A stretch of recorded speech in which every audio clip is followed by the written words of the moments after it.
पांडे और आप सभी का मध्य प्रदेश की बड़ी बहस में बहुत स्वागत करता हूं।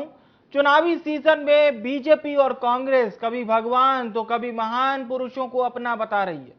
आज महाराणा प्रताप की जयंती मनाई गई। बाकायदा राजधानी भोपाल के लाल परेड ग्राउंड के पास मोतीलाल नेहरू स्टेडियम में भव्य समारोह आयोजित हुआ। इस दौरान सीएम शिवराज ने महाराणा प्रताप के वंशज डॉक्टर लक्ष्मण राज सिंह मेवाड़ को हल्दी घाटी की मिट्टी भेंट की। साथ ही सीएम शिवराज ने कहा कि ये माटी भारत के शौर्य और वीरता का प्रतीक है। अब भोपाल में महाराणा प्रताप लोक बनेगा।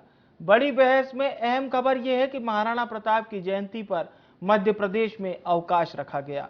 तो एक बार फिर से सीएम शिवराज ने सनातन संस्कृति को नुकसान पहुंचाने की कोशिश करने वालों पर कार्रवाई करने की बात की। उधर कांग्रेस ने सरकार पर निशाना साधते हुए कहा कि चुनावी साल में बड़ी बड़ी घोषणा है जो कि मुख्यमंत्री कर रहे हैं, इससे जनता पर कोई असर नहीं पड़ने वाला। महाराणा प्रताप जयंती पर मनुआ भान की टेकरी पर महारानी पद्मावती की प्रतिमा का अनावरण किया गया। इसके भी पॉलिटिकल पंडित सियासी मायने निकाल रहे हैं, क्योंकि राजपूत करणी सेना इसी साल 8 जनवरी को भोपाल के जंबूरी मैदान में उसने बड़ा प्रदर्शन किया था और अपनी मांग मनवाकर धरने को खत्म किया था।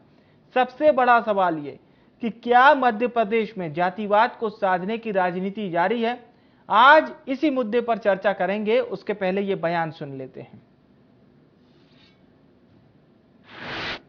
आज भी कई षड्यंत्रकारी हैं जो इस देश को, सनातन संस्कृति को नुकसान पहुंचाने की कोशिश कर रहे हैं। अभी पिछले दिनों ही एक संगठन ऐसा पकड़ा गया जो लव जिहाद पहले, बाद में धर्मांतरण और बाद में उनको आतंकवाद की तरफ ले जाने का काम करता था। वो पकड़ लिए गए सारे। जेएमबी के आतंकवादी पकड़े गए। मैं राणा प्रताप जी के चरणों में प्रणाम करके ये संकल्प लेता हूं कि ऐसे लोग जो हमारे देश को, प्रदेश को नुकसान पहुंचाएंगे, छोड़े किसी भी कीमत पर नहीं जाएंगे। हम केवल आतंकवाद के खिलाफ हैं और आतंकवादियों से लड़ना, उनको समाप्त करना, ये हमारा धर्म है। बोलो है कि नहीं? अरे है कि नहीं? तो बोलिए राणा प्रताप की। हम वैसी सारी व्यवस्थाएं बनाएंगे। हम दिल जोड़ते हैं, संबंध जोड़ते हैं, रिश्ता जोड़ते हैं। ये संस्कृति हमारी देश की है, ये संस्कृति कांग्रेस की है। ये खतरे में है। शिवराज सिंह जी को अभी याद आ रही है हमारी बहनों की योजना लाए। उनको अब याद आ रहे हैं किसान, अब उनको याद आ रहे हैं हमारे कर्मचारी। ये इसीलिए याद आ रहे हैं कि इनको अपना पाप धोना है, जो उन्होंने पाप किया है बेरोजगारों के साथ, जो उन्होंने पाप किया है किसानों के साथ, जो उन्होंने पाप किया है मध्य प्रदेश के हर वर्ग के साथ। ऐसा कोई वर्ग नहीं है जो परेशान नहीं है।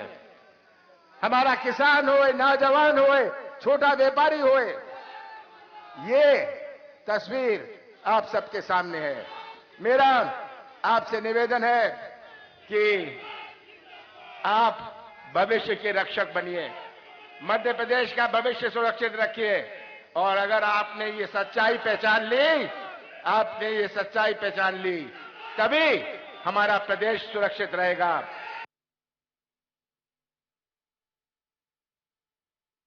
तो समझने की कोशिश कीजिए। ये बयान हैं, ये बयान इसलिए दिए जाते हैं ताकि जनता के बीच में अपनी पहुंच को बढ़ाया जा सके और दूसरे की पहुंच को घटाया जा सके। दो खास मेहमान चर्चा में शामिल हो चुके हैं। सिद्धार्थ राजावत जी कांग्रेस पार्टी का पक्ष रखेंगे, कांग्रेस के प्रदेश प्रवक्ता हैं, और जेपी मूलचंदानी जी भारतीय जनता पार्टी का पक्ष रखेंगे, बीजेपी के प्रदेश प्रवक्ता हैं। आप दोनों मेहमानों का बहुत स्वागत है। जेपी जी, चर्चा की शुरुआत आपसे। क्या कौन महापुरुषों को इसलिए याद रख रहा है कि वोट मिले, और कौन महापुरुषों को इसलिए याद रख रहा है कि साहब वोट, सियासत, राजनीति तो अपनी जगह है, महापुरुषों को सियासत से इतर ही याद करना चाहिए? अब ये दो सवाल हैं, किसी एक सवाल का जवाब आप दे सकते हैं। नहीं, मैं दोनों ही सवालों का आपको जवाब देना चाहूंगा। हम्म। आपके चैनल के माध्यम से मध्य प्रदेश की जनता हम सबको देख रही, जी। कांग्रेस को भी देख रही है, भारतीय जनता पार्टी को भी देख रही। भारतीय जनता पार्टी हमेशा धर्म की राह पर चलती है, महापुरुषों का वंदन करती है, अभिनंदन करती है।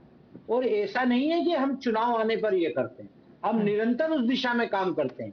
हमारे जो मुख्यमंत्री हैं वो जनता के सेवक हैं, वो कारपोरेट कल्चर वाले मुख्यमंत्री नहीं है। हमने 15 महीने कारपोरेट मुख्यमंत्री जो वल्लभ भवन से सरकार चलाते थे, उनकी सरकार को भी चलते हुए देखा है। उन्होंने जो वादे किए थे उनको तोड़ते हुए देखा है।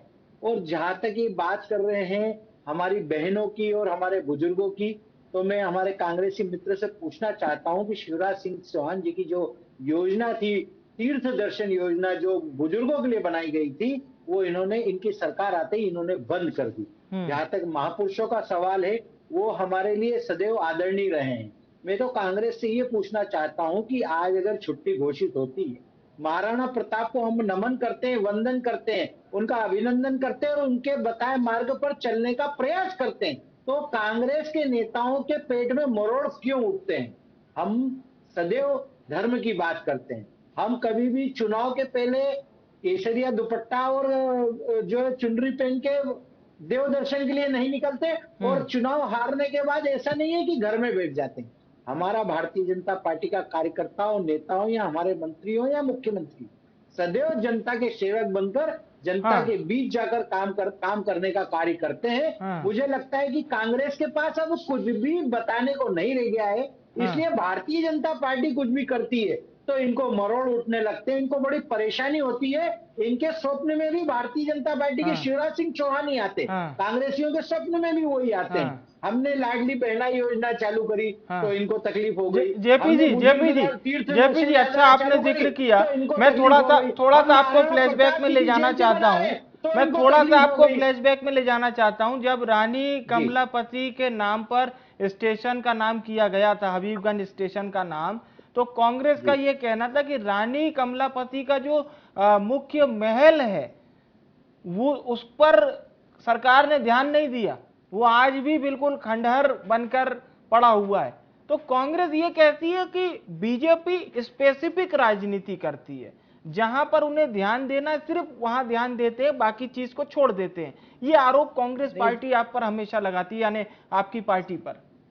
नहीं, देखिए विवेक जी, ऐसा है कि कांग्रेस के पास बताने के लिए कुछ भी नहीं है। इसलिए वो हम जो स्टेप बाय स्टेप सारे कार्य प्रगति पे चलते हैं, स्टेप बाय स्टेप चलते हैं, वहां पर जो होना है वो भी होगा, पूरे जो मामला है वो भी विचाराधीन है और उसमें भी जल्द निर्णय आपको मिलेगा। परंतु कांग्रेस के पास कुछ बताने को नहीं है। अच्छा। इसलिए वो बीजेपी की हर बात का विरोध करते हैं। चलिए सिद्धार्थ जी से पूछ लेते हैं कि कांग्रेस के पास बताने के लिए क्या है। ठीक है सर, लौटते हैं आपके पास। जेपी साहब जी, सिद्धार्थ जी, क्या कांग्रेस पार्टी के पास बताने के लिए कुछ नहीं है? मुझे लगता है कि अगर सत्ता के समय को कुल कर दिया जाए, यानी योग कर दिया जाए, तो कांग्रेस पार्टी से ज्यादा सत्ता तो इस देश में किसी अन्य पार्टी ने नहीं चलाई हो। लेकिन फिर भी बीजेपी को क्यों लगता है कि कांग्रेस के पास बताने के लिए कुछ नहीं है? विवेक जी, पहली बात तो मेरे साथी मित्र जो उच्चारण कर रहे हैं, पहले तो उच्चारण करना सीखे हैं। अच्छा। स्टेप नहीं होता, स्टेप होता है। अच्छा। अब दूसरी बात रही जो इतिहास की बात कर रहे थे, स्टेप भी बोला सिद्धार्थ जी, शायद आपके चलिए फर्क है। जी बोलिए। स्टेप बाय स्टेप बोला, स्टेप बाय स्टेप। स्टेप नहीं होता, स्टेप होता है। अच्छा ठीक है सिद्धार्थ जी, ये उच्चारण को कभी हम फिर बोलना चाहता हूँ। विवेक जी, आवाज आ रही है? हाँ बिल्कुल आवाज आ रही है, आप कंटिन्यू कीजिए अपनी बात, बोलिए। विवेक जी, 1857 की क्रांति और उससे पूर्व मेरठ की क्रांति मंगल पांडे जी की, आपको शायद याद होगा। और 1857 में लक्ष्मीबाई जी को किस प्रकार से मारा गया वो भी इतिहास याद होगा। उससे भयभीत होकर अंग्रेजों ने दो संगठन बनाए। एक संगठन बनाया 1906 में जिसका नाम था मुस्लिम लीग, और एक बनाया 1916 से और 23 के बीच में। 23 में रजिस्ट्रेशन हुआ, 16 में उसकी स्थापना हुई। 1916 में उसका नाम था हिंदू महासभा, जो बाद में जाके जनसंघ में परिवर्तित हुआ। और उस हिंदू सुनिए उस हिंदू महासभा ने 1937 में श्यामा प्रसाद मुखर्जी ने मुस्लिम लीग के संग मिलकर सरकार बनाई और पश्चिम बंगाल के अंदर बनाई, और बाद में जाके उसमें सावरकर सम्मिलित हुए, बाद में जाके नाथूराम गोडसे सम्मिलित हुए, श्यामा प्रसाद मुखर्जी सम्मिलित हुए, और बाद में जाके उसी संगठन को ग्वालियर में जनसंघ बनाया गया, उसी संगठन के लोगों को लेके। तो जिनके बाप दादाओं का कोई रिश्ता इतिहास से नहीं रहा हो, जिनके पास कोई क्रांतिकारी नहीं रहे हो, जो अंग्रेजों की मुखबिरी करते रहे हो, जिनके बाप दादा, जिनके पूर्वज, जिनके अनुयायी, आप जिनके ये अनुयायी हैं, वो 60 रुपए बुलबुल पे बैठ के सेलुलर जेल से सैर करते हो, 60 रुपए की पेंशन लेते हो, तो इनका तो कोई इतिहास है नहीं। जब किसी का इतिहास नहीं होता है तो वो क्या करता है, नायकों को चुराता है, महानायकों को चुराता है। कभी लोह पुरुष वल्लभ भाई पटेल की बड़ी मूर्ति बना के अपने आप को महान बताते हैं, तो कभी गांधी जी का चश्मा लगा के स्वच्छ भारत बताते हैं। नहीं तो और सिद्धार्थ साहब ये बताइए, सरदार वल्लभ भाई पटेल की कौन सी आपने सुनिए तो जेपी जी आप अपने मौके पे पूरी बात रखिएगा ना, पर्याप्त समय मिलेगा। सिद्धार्थ साहब ये बताइए कि जो राष्ट्र नायक होता है क्या वो किसी पार्टी का होता है या देश का होता है? जैसे सरदार पटेल साहब हो गए, महात्मा गांधी जी हो गए, वो इस पूरे देश के हैं। अर्जेंटीना में भी जो भारत का आदमी रह रहा होगा, भारतवासी होगा, वो भी सरदार पटेल पर अपना हक रखता होगा। मुझे नहीं लगता कि वो भारतवासियों के लिए किसी दूसरे नक्शे पर फिट बैठते होंगे। मैं आपकी बात से बिल्कुल वास्तविकता रखते हुए मैं आपसे पूछना चाहता हूं जी, वल्लभ भाई पटेल जी नायक हैं तो जवाहरलाल नेहरू खलनायक कैसे हुए? मैं पूछना चाहता हूँ। नहीं, कोई उनको कौन कह रहा है उनको खलनायक? जिन्होंने भारत के पहले प्रधानमंत्री हैं बोल रहे हैं जी, भारतीय जनता पार्टी की आईटी सेल 24 घंटे उनके चित्र, स्वर्गीय इंदिरा जी के चित्र और उनके वीडियो सोशल मीडिया पे जब इनकी आईटी सेल चलाती है तो इस बात को आप अचंभित मानेंगे कि नहीं मानेंगे, मैं पूछना चाहता हूँ। देखिए, बिल्कुल अगर देश के किसी भी महान नेता के बारे में कुछ अभद्र या अमर्यादित टिप्पणी की जाएगी वो गलत बात ही रहेगी, उस गलत का कोई भी समर्थन नहीं करेगा। कांग्रेस कार्यालय के अंदर स्वर्गीय पंडित अटल बिहारी वाजपेयी जी का भी हमने जन्मदिन मनाया, वो एक महान आदमी थे, और हमने आज तक उनके चरित्र के ऊपर या उनकी व्यक्तिगत जीवन के ऊपर हम लोगों ने कभी कोई टिप्पणी नहीं की, ना हमने कोई सोशल मीडिया पे कोई भी खबर चलाई। पर भारतीय जनता पार्टी के चाल चरित्र चेहरा कैसा है, इनके पास कोई महापुरुष तो है नहीं, कोई क्रांतिकारी तो है नहीं, अंग्रेजों के मुखबिर रहे, गुलाम रहे ये, और जिंदगी भर इन लोगों ने क्या किया। देखिए, अगर इतिहास में ये चर्चा बढ़ती चली जाएगी। मैं चाहूंगा सिद्धार्थ राजावत जी के गंभीर आरोपों का जेपी मूलचंदानी जी जवाब दें, और ये जरूर बताएं जो 2 बात सिद्धार्थ राजावत जी ने कही है, क्या जेपी मूलचंदानी जी के पास शब्द, हाँ बोलिए जेपी जी बोलिए, जो इन्होंने लाइन बोली है उस पर मुझे घोर आपत्ति है। बोलिए सर, बोलिए। प्रतिष्ठित चैनल पर बैठकर इनके जैसा वरिष्ठ आदमी अगर इस प्रकार की शब्दावली का उपयोग करता है तो ये कांग्रेस की हीन मानसिकता है, क्योंकि इनके पास कुछ बच्चा अरे टिप्पणी बताइए कौन सी मानसिकता है। सिद्धार्थ जी, मैं आपसे ये उम्मीद नहीं कर सकता हूँ, आप खंडन कर दीजिए ना, आप खंडन कर दीजिए जेपी जी, मुझे सिद्धार्थ जी की बात का खंडन कर दीजिए आप। सरदार वल्लभ भाई पटेल हो या गांधी जी हो, वो आपके पेटेंट है क्या? अरे वो तो राष्ट्र नायक है, वो तो जन नायक है। जैसे मोदी जी जन नायक है वैसे सरदार वल्लभ भाई पटेल भी जन नायक है, तो इसका कोई पेटेंट नहीं है। और दूसरी बात करिए, आज स्वच्छता अभियान गांधी जी ने अगर उस समय चलाया तो हमने उसको एक्सेप्ट करा, और हमने हमारे माननीय प्रधानमंत्री ने उस चीज को आगे बढ़ाया। सिद्धार्थ जी से पूछ लीजिए ना, सिद्धार्थ जी से पूछ लीजिए, सिद्धार्थ जी मानते हैं। सरदार वल्लभ भाई पटेल की आपने बात करी तो हम ये बोलते हैं कि आप अपना पेटेंट मानते हैं। आज मूर्ति बन गई है और पूरा देश की जनता उसको दर्शन करती है, और उनकी बातों को अगर वो अपने जीवन में लाती है तो उसमें कांग्रेस को मरोड़ क्यों होते हैं? आपका क्या नेताओं को सुनिए, आपका पेटेंट है क्या? सुनिए मरोड़ क्यों होता है, सुनिए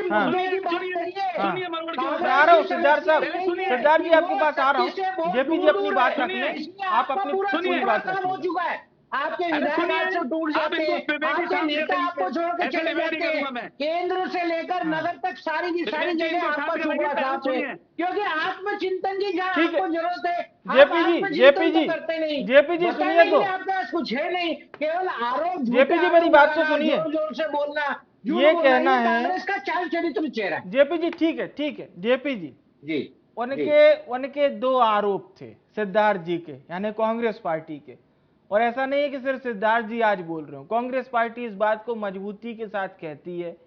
एक, अंग्रेजों के समय मुखबिरी का आरोप, ये हमेशा लगता है। अब उस समय बीजेपी तो अस्तित्व में नहीं थी, तो बीजेपी जिस पूरी एक बेस्ड पर बनी हुई पार्टी है उस पर आरोप लगता है। अब ऐसा नहीं कि ये इस डिबेट में ही आरोप लगाया गया है, ये पूर्व से भी लगता है, आप लोग खंडन तो करते हैं। अब दूसरा आरोप जो मुस्लिम लीग वाला जिक्र किया था सिद्धार्थ जी ने, ये 2 आरोप आपके ऊपर अर्थात आपकी पार्टी के ऊपर उन्होंने लगाए थे। देखिए विवेक जी, भारतीय जनता पार्टी जब जनता में चुनाव के लिए जाती है, जनता के पास जाती है, तो वो केवल विकास के मुद्दे पर जाती है। ये आप मुद्दे की बात करिए, नाम पर, महापुरुषों के नाम पर ये जो विभाजन की राजनीति करती है वो कांग्रेस करती है। नहीं तो ये बताइए, अच्छा सुनिए तो जेपी जी सुनिए तो, देखिए ये बोलते हैं जो आरोप लगाते, क्योंकि इनके पास कोई मुद्दा नहीं है, इन्होंने कोई विकास के ऐसे काम नहीं किए। अच्छा जेपी जी मेरी बात तो सुनिए, आप कह रहे हैं कि विकास के मुद्दों पर बीजेपी जाती है, बहुत अच्छी बात है, बीजेपी विकास के मुद्दों पर जाती है, जाना भी चाहिए, सिर्फ बीजेपी को नहीं कांग्रेस को भी। पर मेरा सवाल देखिए ये रहेगा कि समय आने पर, चाहे कर्नाटक में टीपू सुल्तान का मुद्दा उठाया था, ये इस पंचवर्षीय नहीं 5 साल पहले की बात है, समय समय पर आप लोग भी इस तरह के मुद्दे उठाते हैं जो जनहित के तो बाद में रहते हैं, वो सीधे जनता के सेंटीमेंट से जुड़े रहते हैं। तो ये केवल मत बोलिए कि सिर्फ विकास पर बात होती है, हर तरह के मुद्दों पर आप लोग भी बात करते हैं। नहीं देखिए, जो बातें कांग्रेस चुनाव के पहले भगवा ओढ़ के मंदिर दर्शन की तरफ झुकती है, और यही लोग 2007 में जब इनकी सरकार थी तो इन्होंने श्री राम को काल्पनिक बताया था, तो दोहरा चरित्र तो कांग्रेस का है। तो सवाल इस शैली में, आप कह रहे हैं शैली में दिया जाएगा, जिस सवाल जिस शैली में होगा हमको उस शैली में जवाब देना आता है। परंतु आप ये देखिए, केंद्र से लेकर नगर से लेकर प्रदेश तक सुपड़ा साफ है कांग्रेस का। इसका मतलब भारतीय जनता पार्टी की जो रीति नीति है वो स्पष्ट और जनता में। चलिए अच्छी बात है, आप लोग डबल इंजन का सरकार बोलते हैं, वोट देते हैं और जिताते हैं। ठीक है, आप लोग डबल इंजन का सरकार बोलते हैं, फिर नगरीय निकाय जीतने के बाद वो ट्रिपल इंजन का सरकार हो गया। अब सिद्धार्थ जी से हम भारतीय जनता पार्टी बना रही है, तो उसमें कांग्रेस को क्या आपत्ति? मुद्दा आज का ये है कि अगर महाराणा प्रताप जी की जयंती धूमधाम से मनाई जा रही है, उसमें कांग्रेस को क्या आपत्ति? अच्छा, कांग्रेस को क्या आपत्ति है सिद्धार्थ राजावत जी? विवेक जी, देश को सर्वोच्च न्यौछावर करने वाले महात्मा गांधी, जिन्होंने देश की आजादी के लिए अनेकों आंदोलन किए, और उनको महात्मा गांधी की उपाधि रविन्द्रनाथ टैगोर जी ने दी। उन महात्मा गांधी की हत्या करने वाला एक हिंदू महासभा का कायर नाथूराम गोडसे की जब जयंती मनाई जाती है, फिर डिबेट की जो दिशा है आप भटका रहे। आज का विषय है सिद्धार्थ जी की, जेपी जी उनको दो शब्द उनके भी सुन लीजिए ना, वो कोई बात अपनी रखना चाह रहे हैं। जेपी जी आपको भी पर्याप्त समय दिया जा रहा है, पहले वो अपनी बात रख लें, आप खंडन कर दीजिएगा उनकी बात का। बोलिए सिद्धार्थ जी। जिन्होंने देश के लिए अपनी जान न्यौछावर की, और आखिरी समय पे उनके मुख से एक ही चीज निकली, हे राम। जब उनके लिए प्रज्ञा ठाकुर और नागपुर की एक जी इन्हीं के संघ की, ठीक है, वो गोली मारती है। और अभी सुनिए, ग्वालियर के अंदर नाथूराम गोडसे की जयंती मनाई जाती है, उसमें भाजपा के, बजरंग दल के और हिंदू महासभा के लोग तस्वीर पे सिद्धार्थ जी, वो तो हिंदू महासभा तो नाथूराम गोडसे को शहीद मानती है, अब उनका क्या कीजिएगा? आप तो वो बात करिए जो बीजेपी से आपको बुरी लगती है। मैं ये पूछ रहा हूँ, एक तरफ आप महानायकों को आप सलाम करते हो, नहीं आप वो बात बताइए ना जो बीजेपी से आपको बुरी लगती हो, जो जिसमें बीजेपी डायरेक्ट इन्वॉल्व हो।